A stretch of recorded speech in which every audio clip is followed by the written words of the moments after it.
Di pinggir kota Semarang, di sebuah kawasan tua bernama Gajah Mungkur, berdirilah sebuah rumah besar yang kini tinggal sisa-sisa masa jayanya. Rumah itu berdiri di ujung jalan kecil yang jarang dilalui orang. Jalannya sempit, cukup untuk satu mobil, dan hanya sebagian warga lokal yang tahu keberadaan rumah itu. Di kanan kiri jalan menuju rumah tersebut, tumbuh pohon-pohon trembesi besar yang daunnya menggantung rendah seperti tirai alam yang menyembunyikan sesuatu. Ketika hujan turun, ranting-rantingnya akan bergesekan dengan jendela, menimbulkan suara seperti seseorang sedang menggaruk dinding dengan kuku. Rumah itu sendiri, tua dan terlupakan, bergaya kolonial, dengan pilar-pilar tinggi yang sudah mulai retak, dan cat dindingnya yang terkelupas seperti kulit terbakar matahari. Pintu kayu berwarna coklat tua tampak menganga sedikit, seakan mengundang siapapun yang lewat untuk masuk. Tapi, tak ada yang berani. Jendela-jendela besar rumah itu selalu tertutup tirai tebal berwarna kusam, tak pernah terbuka. Bahkan siang hari pun rumah itu terasa gelap, seolah-olah menolak cahaya matahari masuk. Udara di sekitarnya pun lebih dingin dari lingkungan sekitar, seolah menyimpan sesuatu yang tak terlihat. Warga sekitar menyebutnya Omah Sepi, sebuah nama yang terdengar biasa, tapi menyimpan banyak ketakutan. Tidak ada yang berani tinggal di sana, bukan karena rumahnya jelek, bukan karena tidak layak huni, tapi karena sudah sejak lama beredar cerita bahwa rumah itu berhuni, namun bukan oleh manusia. Konon, sejak rumah itu ditinggalkan oleh pemiliknya yang meninggal secara misterius, suara-suara aneh mulai terdengar dari dalam. Suara kursi yang diseret di tengah malam, suara langkah kaki di lantai atas, dan yang paling sering terdengar, suara tawa lirih seorang perempuan. Warga yang rumahnya bersebelahan bahkan mengaku, setiap malam Jumat Kliwon, akan terdengar suara orang menyapu halaman rumah, lengkap dengan derit sapu lidi yang menyentuh batu-batu kasar. Tapi saat pagi menjelang, tak ada jejak satupun di tanah. Semuanya tetap berdebu dan ditutupi daun kering. Yang lebih membuat merinding adalah lampu teras rumah itu. Beberapa orang yang pulang malam dari kerja atau ronda malam pernah melihat lampu teras rumah itu menyala sendiri, padahal sejak rumah itu ditinggalkan bertahun-tahun lalu, tidak pernah ada aliran listrik lagi. PLN bahkan sudah memutus meteran rumah itu sejak 2012. Kadang nyala, kadang mati sendiri, tapi selalu jam yang sama setengah 2 pagi, ujar Pak Sumarjo, warga yang tinggal satu blok dari rumah itu. Tak satu pun warga berani mendekat. Bahkan tukang kebun yang disewa RT setempat untuk bersih-bersih halaman selalu menolak menyentuh pagar rumah itu. Dan ketika seorang tukang bangunan dari luar kota sempat mencoba membongkar bagian samping rumah, besoknya dia ditemukan meninggal mendadak di penginapan. Tubuhnya membiru, dan matanya membelalak seperti melihat sesuatu yang sangat menakutkan. Rina, seorang mahasiswi tahun ketiga jurusan arsitektur di Semarang, baru saja pindah ke kos baru di daerah Gajah Mungkur. Sebagai anak rantau dari Kediri, dia sudah cukup terbiasa hidup mandiri.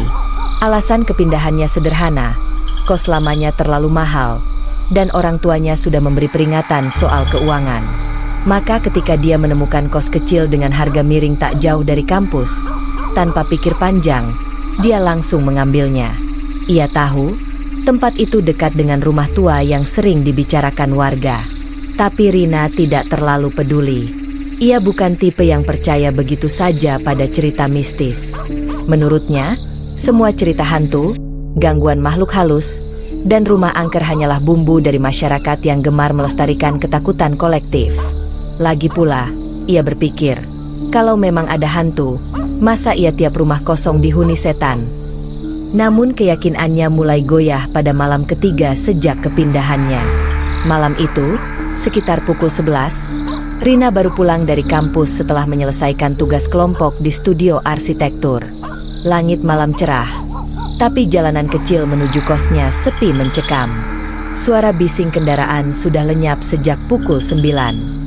Yang terdengar hanya suara dedaunan yang ditiup angin dan sesekali suara cicak di dinding. Langkah kakinya memantul pelan di trotoar sempit yang basah sisa hujan sore tadi. Sepanjang perjalanan, ia memegang ponsel sambil mengecek chat teman-temannya. Tapi begitu sampai di ujung jalan, tepat di depan rumah kosong yang dikenal sebagai Omah Sepi, ia tiba-tiba berhenti. Ada seseorang berdiri diam di depan gerbang rumah itu. Gerbang tua berkarat itu sudah lama digembok, tapi malam itu tampak terbuka sedikit. Sosok itu berdiri kaku. Seorang perempuan mengenakan kebaya merah yang memudar warnanya di bawah cahaya temaram dari tiang lampu jalan. Rambutnya panjang, tergerai sampai menutupi sebagian wajah. Rina memicingkan mata. Matanya yang sudah lelah sempat mengira itu hanya bayangan atau ilusi cahaya. Tapi tidak. Semakin ia mendekat, semakin jelas sosok itu terlihat. Tegak, seperti menunggu. Seolah sudah tahu Rina akan lewat malam itu. Wajahnya tertunduk, tapi Rina yakin perempuan itu sedang menatapnya langsung. Bukan dengan mata biasa, tapi dengan tatapan yang dingin dan menusuk masuk ke dalam pikiran. Tubuh Rina sontak merinding. Ia menahan napas, berusaha tetap tenang, lalu mempercepat langkah tanpa menoleh lagi. Jantungnya berdetak tak beraturan. Napasnya menjadi pendek. Begitu sampai di kos, ia langsung mengunci pintu kamarnya, melempar tas ke lantai, dan duduk di tepi ranjang sambil menenangkan diri. Ia tak ingin terlihat panik, tapi tangannya gemetar. Ia mencoba meyakinkan diri, mungkin cuma warga yang lewat, atau ibu-ibu yang nyasar. Tapi jauh di dalam dirinya, ada sesuatu yang terasa tidak wajar. Dan malam itu, Rina untuk pertama kalinya tidak bisa langsung tidur. Ia merasa dia sedang diawasi. Bukan dari jendela, bukan dari lorong, tapi dari dalam pikirannya sendiri. Sejak malam itu, hidup Rina perlahan berubah. Hari-harinya masih berjalan normal di kampus, tapi setiap malam, sesuatu yang tidak bisa dijelaskan mulai mendekatinya. Bukan dengan teriakan atau suara menggelegar, tapi dengan cara yang jauh lebih sunyi dan lebih menakutkan. Malam pertama gangguan itu terjadi, Rina tertidur sekitar pukul 2 dini hari. Ia merasa sangat lelah, tetapi tidurnya tidak nyenyak. Ia seperti terjaga, tapi tidak bisa bergerak. Dunia mimpinya samar, seperti bayangan yang kabur, sampai semuanya menjadi sangat jelas. Ia bermimpi berada di dalam rumah tua itu, tapi dalam mimpi, rumah itu tak seperti tampak dari luar. Di dalamnya jauh lebih besar, dengan lorong-lorong panjang dan gelap yang seolah tak berujung. Langkah kakinya menggema di lantai marmer retak yang dingin. Di dinding, ada coretan-coretan tangan, seperti goresan kuku, membentuk kata-kata yang tak terbaca. Udara di sana lembab dan berat. Tercium bau besi, seperti darah yang sudah lama mengering. Di salah satu sudut rumah, terdengar suara, isakan tangis pelan. Tangisan seorang anak kecil, atau wanita dewasa yang sedang menahan rasa sakit yang dalam. Rina merasa kakinya bergerak sendiri, menuntunnya ke arah sebuah kamar yang pintunya setengah terbuka. Pintu kayu itu berderit saat disentuh. Tapi sebelum ia menyentuhnya sepenuhnya, pintu itu terbuka sendiri, dengan suara panjang dan menyayat.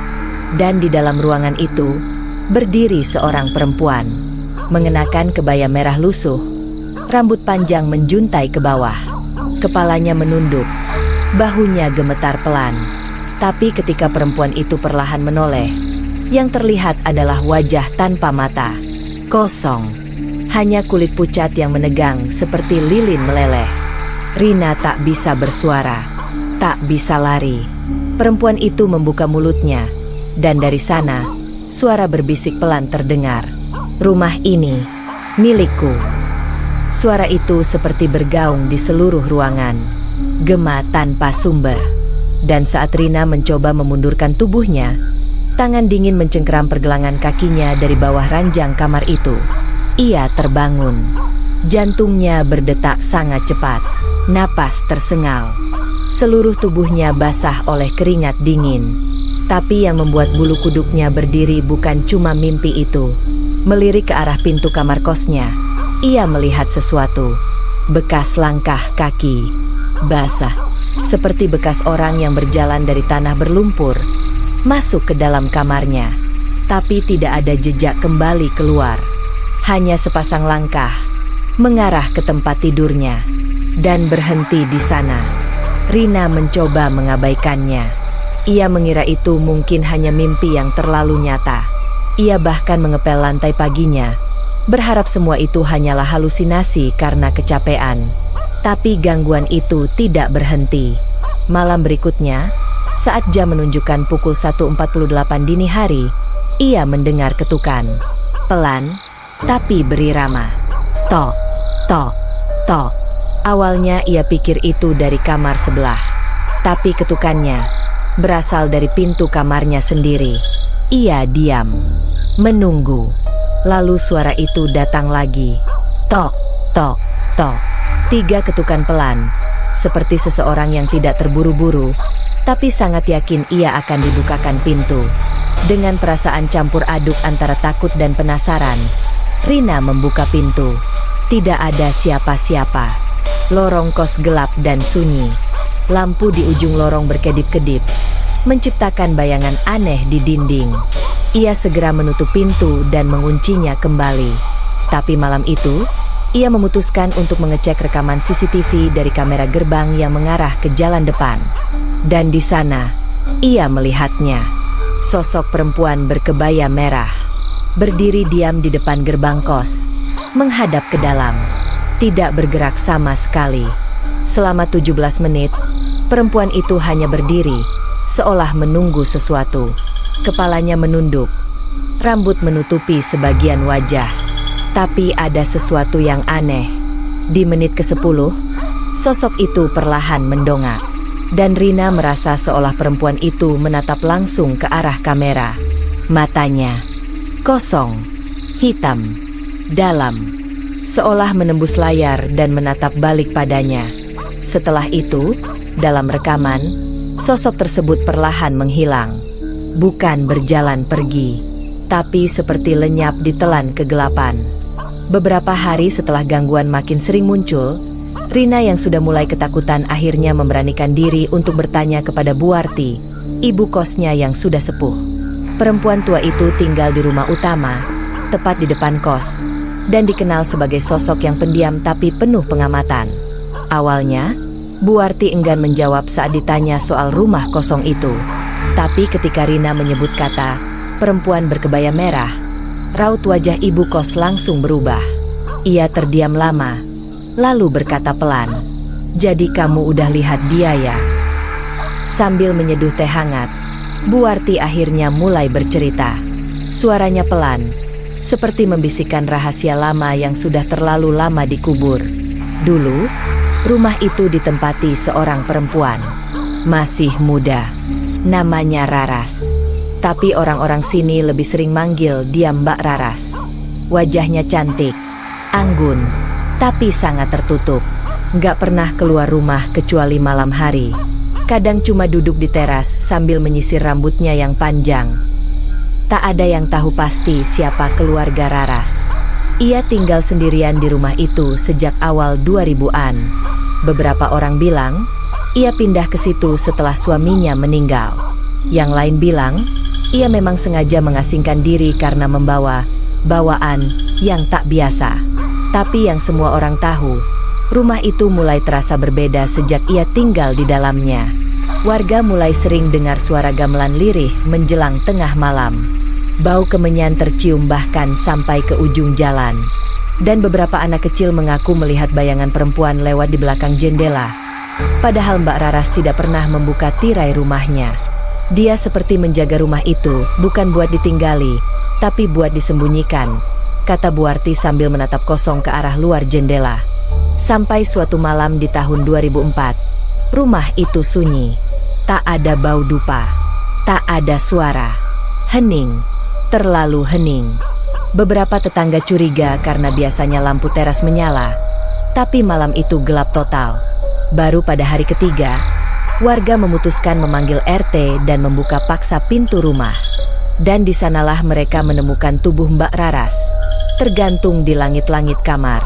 Rambutnya menjuntai menutupi wajah. Kakinya menggantung hanya beberapa sentimeter dari lantai. Tapi yang membuat semua orang tidak bisa melupakan kejadian itu adalah kondisinya. Tubuhnya ditemukan 3 hari setelah kematian, tapi tidak membusuk. Bahkan kulitnya masih hangat seperti orang yang baru saja tertidur. Seorang dukun tua yang didatangkan dari daerah Banyumas langsung memeriksa tubuhnya, lalu berbisik pada Pak RT. Perempuan ini meninggal, tapi jiwanya belum pergi. Dia mengikat rumah ini dengan pelet pengunci tanah. Siapapun yang masuk tanpa restunya akan ikut terikat di dalam. Menurut kepercayaan lama, ada ilmu hitam yang bisa digunakan seseorang untuk menjaga rumah dari tangan asing. Tapi harganya mahal.